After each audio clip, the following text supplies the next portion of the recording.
Church नहीं, बल्कि हम लीड करेंगे वर्ल्ड को।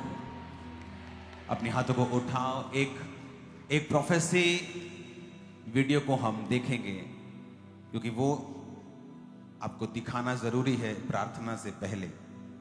उसको हम देखेंगे और उसके बाद हम प्रार्थना करेंगे।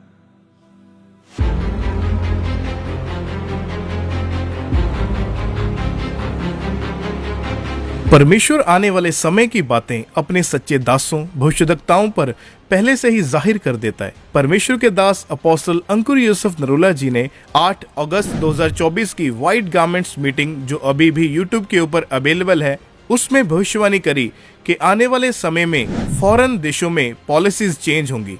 तो आइए पहले देखते हैं उन भविष्यवाणी के शब्दों को। अपने हाथों को उठाओ। स्टूडेंट्स,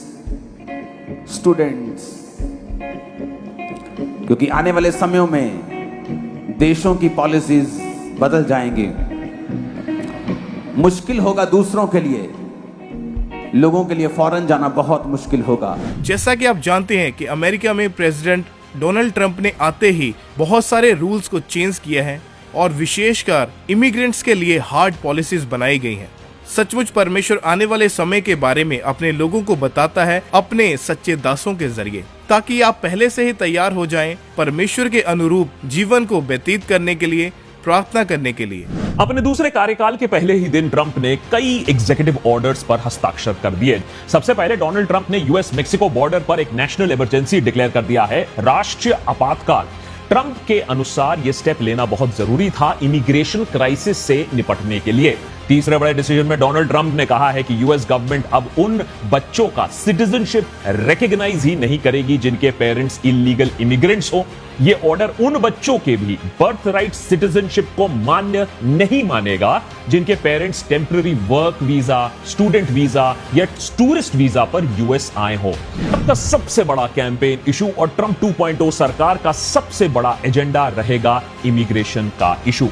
अब सदर्न बॉर्डर पर इमरजेंसी डिक्लेयर करने के साथ साथ ट्रंप ने यह भी बता दिया है कि उनके सेकंड टर्म का मेन फोकस इमिग्रेशन का मुद्दा रहेगा। उन्होंने पहले अपने कार्यकाल में भी इलीगल इमिग्रेशन को लेकर काफी कुछ काम किया था, लेकिन इस बार वो काम को पूरी तरीके से खत्म करना चाहते। सुनो, उस वर्ड को दोबारा सुनेंगे जो मैंने कहा था। दोबारा से उस वर्ड को कितने जानते हैं? इंटरनेट पे पड़ी है, ये जाके देख लेना।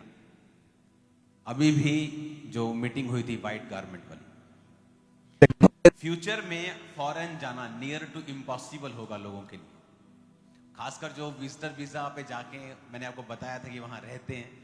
फ्यूचर में मैंने देखा सो स्ट्रॉन्ग पॉलिसीज हैं।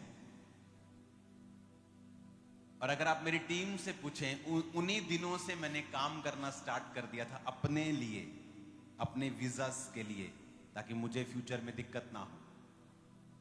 और मैं बहुत आगे पहुंच गया हूं कि दुनिया में मुझे कहीं भी जाना हो, सुनो, तो मुझे वीजा लेने की जरूरत नहीं पड़ेगी फ्यूचर में।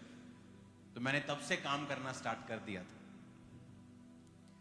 तो मैंने बताया था कि बहुत मुश्किल होगा, वेरी टफ।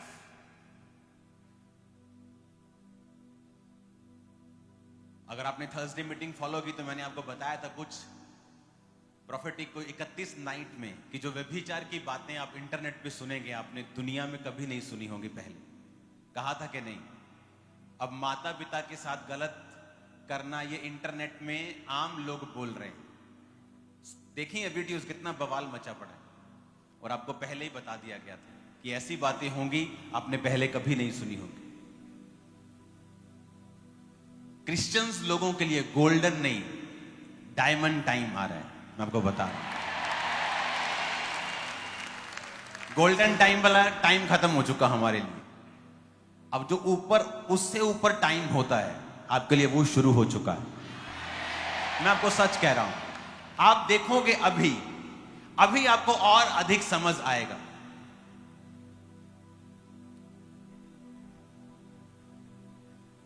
किसी मुद्दे पर मैं अपनी वाइफ से बात कर रहा था, किसी विषय के ऊपर। तो मैंने कहा, क्या तूने नोटिस किया कि हर साल जब मौसम पंजाब का चेंज होता था, तो जब परालियां कटती हैं या उसमें धूल उठती है बहुत, तो एक AQI जो होता है PM2 जो 10 जो पार्टिकल्स होते हैं, जो पोल्यूशन हवा में इतना होता है कि हर साल हल्का सा गला खराब फील होता है। 1-2 दिन गर्म पानी पियो, कुछ खाओ पियो, मेडिसिन खत्म हो जाता है। लेकिन जब कोविड स्टार्ट हुआ और हम सड़कों पे थे, पहले दिन ले हैंड कर रहे थे, अंदर आके लोग मिलते थे मुझसे। एक लड़का आके मुझसे मिल रहा था ऑफिस में, और मैंने उससे 15-20 मिनट बात की। जाते जाते कहता मेरे लिए ना एक और प्रेयर करना, मैं जब भी कोविड टेस्ट कराता हूं ना मेरा पॉजिटिव आता है। और मेरे सामने बैठा 15 मिनट से। मेरे पास एक पंजाब की बहुत बड़ी संस्था है का एक आदमी बैठा था मेरे साथ, बहुत ऊंची पोजीशन पे था, क्रिश्चियन नहीं था। और जब वो मेरे पास बैठा था तो उसके रिलेटिव को कोविड हो गया था पहली वेव में। जब कोविड मतलब मौत थी, किसी के घर में निकलता था तो ऐसा लगता कि गुनाह कर लिया इन्होंने।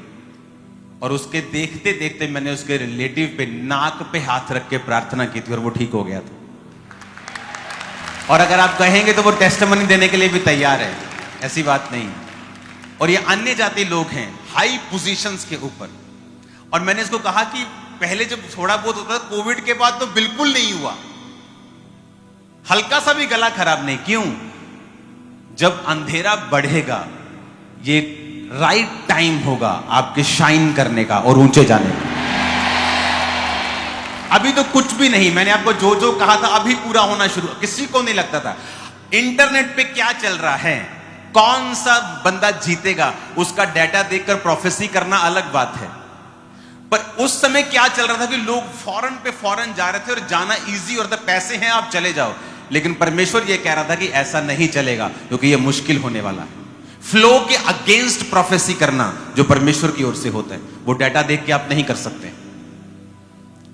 आप नोटिस करो, तब जिस टाइम मैंने ये प्रोफेसी की, कितने थाउजेंड्स में लोग बाहर जा रहे थे और इजी हो गया था, पैसा खर्चो बाहर, पैसा खर्चो बाहर। लेकिन परमेश्वर ने कहा था ऐसा नहीं होगा फ्यूचर में, क्योंकि बहुत स्ट्रॉन्ग इमिग्रेशन रूल्स होंगे, जाना बहुत मुश्किल होगा लोगों का। लेकिन मैं आपको बता रहा हूं, इसी से पता चलेगा कि आप लोग मसीह की संतान हैं और अलग हैं और चुने हुए हैं और निज प्रजा हैं। कैसे? आपके ऊपर जो फेवर होगा, मैं आपको बता रहा हूं, अगर 1000 फाइल में से एक पास होनी होगी, वो एक आप होंगे, सिर्फ आप। मैं आपको बता रहा हूं, क्योंकि जितना अंधेरा बढ़ रहा है उतना ज्यादा परमेश्वर अपने लोगों के ऊपर रोशनी को चमकाएंगे। क्योंकि अगर अंधेरा बढ़ेगा तो रोशनी अधिक चमकेगी। अगर ये शेड नहीं था, अगर मैं शेड हटा के ये लाइट्स लगाऊं तो इसके कोई वैल्यू नहीं है धूप में। पर अब शेड पड़ा हुआ तो इन लाइट्स की वैल्यू है, क्योंकि ये कुछ ऐड कर रही हैं। अगर इसको पूरी तरह से बंद कर दूंगा ये और चमकेगी। उसी तरह से ये प्रोफेसी करने का मतलब ये था कि आपको मालूम हो कि परमेश्वर जानता है कि क्या हो रहा है और फ्यूचर में क्या होगा।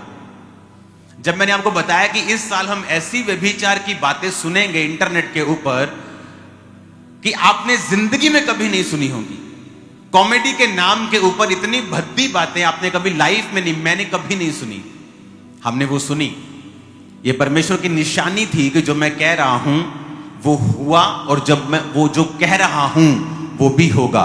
मैं आपको कह रहा हूं आपके लिए बहुत इजी होगा, वेरी इजी। खुदाबंद आपको ऐसे आगे लेके जाए। इन डिलीवरेंस वीक्स के दौरान मैं आपको बता रहा हूं, कोई स्पिरिचुअल मूर्ख ही होगा जो मीटिंग्स को मिस कर रहा होगा बिना किसी बहुत बड़े रीजन के। क्योंकि जो ग्रेस आप आज रिसीव कर रहे हो, जो ग्रेस आप पाके जा रहे हो, आपकी लाइफ को वो इजी करेगा और डिलीवर करेगा। आप हालेलुया, हालेलुया।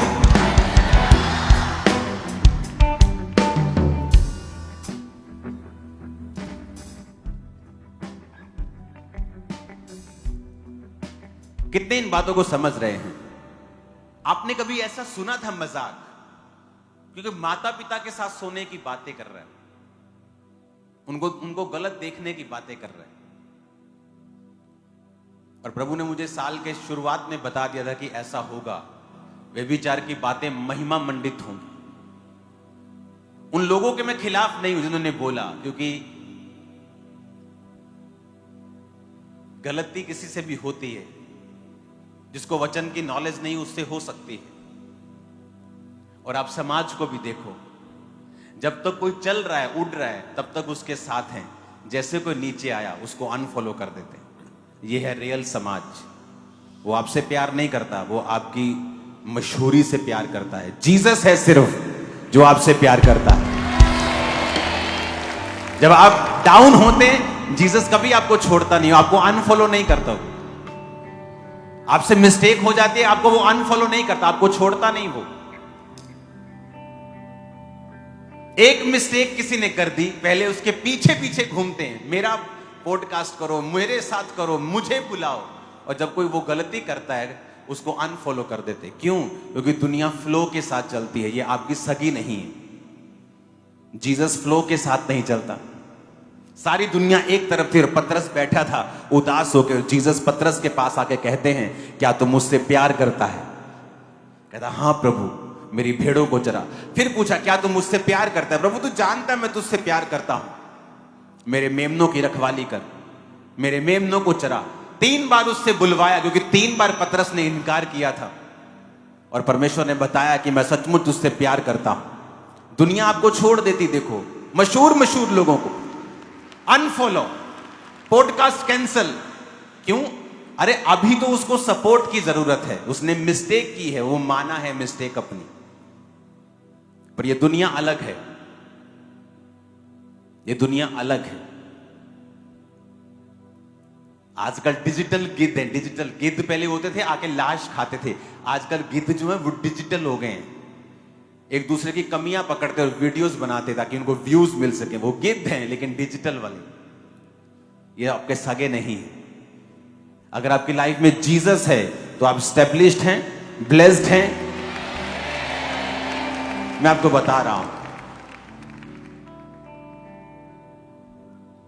आप देख लो दुनिया कैसी है।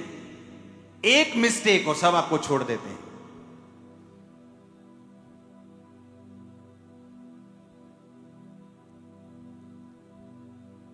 बोलो, जीसस के जैसा ना कोई है, ना कोई होगा, ना कोई था। आमीन। जीसस एक जगह बैठे हैं और एक वैश्या उनके पांव को धोकर, उनके पांव पर इत्र मलकर बालों से पोंछने लगी, आंसुओं से भिगोने लगी। और जो बंदा जिसने जीसस को बुलाया था कहता, क्या यह मनुष्य जो अपने आप को भविष्यद्वक्ता कहता है नहीं जानता कि कैसी औरत उसके पांव को छूती है? तो जीसस ने कहा, क्या तुम नहीं जानते कि वैद्य की जरूरत बीमारों को है? मैं धर्मियों को नहीं, पापियों को बुलाने के लिए आया हूं। आपकी पड़ोसन, आपका पड़ोसी जितना मर्जी अच्छा हो, जब आप छोटे बच्चे होते हैं वो आपको तभी किस्सी करते हैं और पकड़ते हैं जब आप साफ सुथरे होते हैं। आपके गंदगी लगी हो, आप नाली में गिर के आए हो, आपके गोबर लगा हो मुंह पे, वो कभी चूमते नहीं। एक मां है जो आपको बिना साफ किए भी चूम सकती है। तो जब आप जीसस के घर में जाते हैं, चाहे आप नशा करके आए होते हैं, तब भी आपको प्यार मिलता है। क्यों? क्योंकि यही आपकी असली मां का घर है। लेकिन आपका पड़ोसी, जब आप नशा करके जाते हैं, वो आपको चूम नहीं सकता, क्योंकि वो आपका असली मां नहीं है। जिस दिन मैं बचा था, जिस दिन मैंने फर्स्ट टाइम लाइफ में जीवित चर्च में एंटर किया था, उस दिन मैंने नशा किया हुआ था। नशा करके बाइक पे देखने के लिए गया था। उन्होंने कहा, गाड़ी मत लेना, बाइक ले लो, हमारे घर हमारा गलियों में है, तो बाइक लेके हमारे पीछे आ जाओ। तो अगर शायद मुझे भी कोई पीटता कि चर्च में एंटर करके नशा करके, मारो इसको केस कर दो, इसको जेल भेज दो। क्योंकि जो असली मां होती है, जब वो अपने बच्चे को गंदा देखती है, उसे साफ करना चाहती है। इसलिए जीसस ने कहा, आओ मैं तुम्हें साफ करूंगा, आओ मैं तुम्हें चंगा करूंगा, आओ मैं तुम्हें स्ट्रांग करूंगा, मजबूत करूंगा, अलग करूंगा। हालेलुया। और पड़ोसी क्या कहता है? पुत जा पहला मुंह धो के आ, जा पहला कपड़े पा के आ, जा पहला सोना बन के आ, फिर मैं तेनू किसी करा। यही फर्क होता है एक असली मां में और एक पड़ोसी में। जीसस एक असली मां है, एक असली बाप है, इससे मालूम होता है। उसने कहा मैं पापियों से नफरत नहीं करता हूं, मैं पाप से नफरत करता हूं, पापियों से प्यार करता हूं। अपने हाथों को उठाओ, सुनो मेरी बात। अगर अपनी जिंदगी में अभी आशीष देखनी है और जो फ्यूचर में आ रहा है आपको उसका हिस्सा नहीं बनना है, मैं आपको फिर बता रहा हूं, फ्यूचर में सब चीजें, खाने से लेके इंटरनेट से लेके जो बेसिक चीजें हैं, दुनिया की, पूरी दुनिया की चंद लोगों के हाथ में होंगी और फिर वहां से वो दुनिया घुमाएंगे। छोटी छोटी करियाने की दुकानें बंद होनी शुरू होंगी क्योंकि उनको होल्ड करना है फ्यूचर में। वो नुकसान करा के भी अपने बड़े बड़े स्टोर्स चलाएंगे क्योंकि वो सब चीजों को खत्म करना चाहेंगे। वहां से वो कंट्रोल करना चाहेंगे क्योंकि पब्लिक कंट्रोल होगी खाने से, बेसिक चीजों से, और ये बढ़ती जाएंगी चीजें। और मैं आपको बता रहा हूं, अगर अब आपका रिलेशन प्रभु के साथ मजबूत नहीं हुआ तो आप सफर करेंगे। अगर अब यूथ पाप की तरफ घूमता रहा तो सफरिंग्स होंगी आगे, क्योंकि मुश्किल हो जाएंगी चीजें, यहां पर भी बाहर भी। लेकिन मैं आपको बता रहा हूं, परमेश्वर चुनेगा लोगों को और इतना बढ़ाएगा, मैं आपको बता रहा हूं, आपके बीच में से चुनेगा। आपका रिलेशनशिप प्रभु के साथ अब स्ट्रांग नहीं, अब हाई लेवल का होना चाहिए, क्योंकि अब नहीं चलेगी आधे घंटे की प्रार्थना रोज, नहीं चलेगी। अब अंधेरा बढ़ेगा, आपको प्रेयर, आपको अपना रिलेशनशिप स्ट्रांग करना पड़ेगा।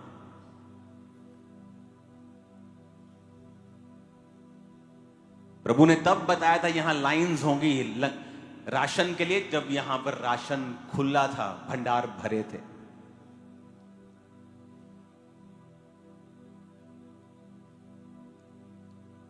आप देखोगे हर देश में, बड़े बड़े देशों में भी मास किलिंग्स की, मौतों की खबरें आएंगी।